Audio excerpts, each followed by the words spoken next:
அச்சா விதம் இருக்குது அவரக்கா முள்ளங்கி கடையில உன கத்திரிக்காய் வெள்ளப்போடு பச்சை மிளகா வாங்க இவங்களை வச்சுட்டு சப்ஜி ருசிக்க போறோம்.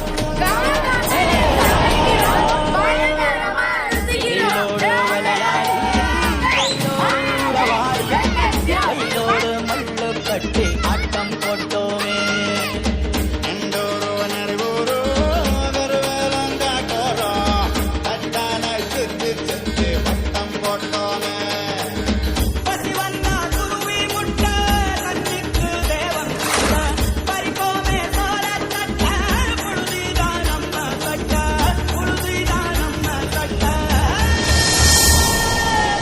வெயிலோடு விளையாடி வெயிலோடு உறவாடி வெயிலோடு மல்லு கட்டி ஆட்டம் போட்டோமே.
வாழ்க்கையில